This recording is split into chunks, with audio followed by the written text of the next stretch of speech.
Mert akkor fogod csinálni igazából, akkor mint egymásnak együtt. Akkor most én csinálok egy képet, igen. Várjál.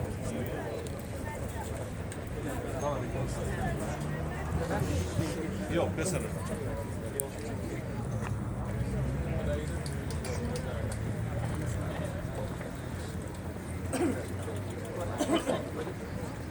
Ha mindenki készen, akkor elkezdjük. Az Atya, a Fiú és a Szentlélek nevében. Amen. Próbáltam egy olyan részt keresni a Szentírásban, ami a biciklivel kapcsolatosan nem nagyon találtam be a biciklit. Csodálkozom. Az időben még nem bicikliztek, de ugye hát a biciklinek van egy másik elnevezés, a drótszanál, ugye? De egyébként miért? Miért hívják? A Bibliával. Jó, hát szóval már van a Bibliában. Hát azt a részletet olvasnám fel, amikor Jézus bevonul Jeruzsálembe, egy szamárháton. Mikor Jeruzsálemhez közeledve az Olajfák hegyéhez értek, Jézus elküldött 2 tanítványt ezzel a megbízatással: menjetek a szemközti faluba, találtok ott egy megkötött szamarat és vele csikaját. Oldjátok el és vezessétek ide. Ha valaki bármit is szólna, mondjátok, hogy az Úrnak szüksége van rá, erre mindjárt elengedi. A tanítványok elmentek és úgy tettek, amint Jézus megparancsolta. Elhozták a szamarat és csikaját, rátették ruhájukat, ő pedig fölül. Sokan a nép közül ruhájukat terítették az útra, mások ágakat törtek a fákról és az útra szórták. Az előtte járó és utána forduló tömeg így kiáltozott: Hosanna Dávid fiának, áldott ki az Úr nevében jön, Hosanna a magasságban. Ezek az evangélium igéi. Áldunk téged, Krisztus. Most hát arra gondoltam, hogy hát mit szólnátok hozzá, amikor lekötitek a bicikliteket, én meg oda mennék és eloldoznám, hogy az Úrnak van rá szükség, azt elviszem. Úgyhogy majd az üzletbe tennék egy ilyen próbát. Én választám a legjobbat. Hát részben azért is imádkozunk, hogy ezeket a bicikliket azért ne lopják el, bár nem tudom, hogy hát nem hiszem, hogy leteszitek akárhova, inkább tekerni kell, ugye mit letenni. Tehát, hogy azért egyikőtök bicikliét se lopják el, mondan, hogy valakinek erre szüksége van. Illetve hát azért is könyörgünk, hogy hát útközben ne essen semmi bajotok, se nektek, se a bicikliknek. És egy könyörgést fogunk végezni, mindegyiknek a végén azt fogjuk mondani, hogy kérünk téged, hallgass meg minket.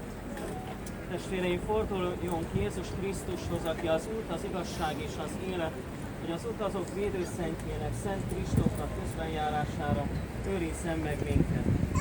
Jézusunk, segíts megtalálnunk a helyes utat, azt, amelyik hozzád vezet, és légy ezen az úton mindvégig útitársunk. Kérünk téged, hallgass meg minket! Adorunk, hogy minden járművezető biztos kézzel, körültekintő figyelemmel vezessen, és minden balesetet elkerüljön. Kérünk téged, hallgass meg minket! Adj szívünkbe lelkiismeretes felelősségérzetet fele barátaink élete és testi épsége iránt. Kérünk téged, hallgass meg minket! Add, hogy kerüljünk minden féktelenséget és meggondolatlanságot a közlekedésben. Kérünk téged, hallgass meg minket! Ne engedd kihűlni a szeretetet és részvétet szívünkből, hogy mindig készségesen segítsünk az utakon bajba jutott embertestvéreinknek. Kérünk téged, hallgass meg minket! Végül arra kérünk, ne csak földi célunkhoz jussunk el biztonságban, hanem az örök élet végső céljához is megérkezhessünk. Kérünk téged, hallgass meg minket! Mi atyánk, aki a mennyekben vagy, szenteltessék meg a te neved, jöjjön el a te országod, legyen meg a te akaratod, amint a mennyben, úgy a földön is. Minden napi kenyerünket add meg nekünk ma, és bocsáss meg vétkeinket, miképpen mi is megbocsájtunk az ellenünk vétkezőknek, és ne védj minket kísértésbe, de szabadíts meg a gonosztól. Ámen. Könyörögjünk! Hallgass meg, Urunk, alázatos könyörgésünket, áld meg kerékpárjainkat, melyeket a te nevedben megáldunk. Állíts kegyesen őrizetükre szent angyalaira, dicsőséges vértanúdnak Szent Kristófnak közbenjárására, nyújts oltalmat minden veszéllyel szemben mindnyájunknak, akik ezeken utazunk. Adj nekünk mindenkor szerencsés megérkezést, mutass meg nekünk az üdvösség útját, hogy kegyelmeddel támogatva eljussunk egykor a földi élet után örök célunkhoz, Krisztus, a mi Urunk által. Amen.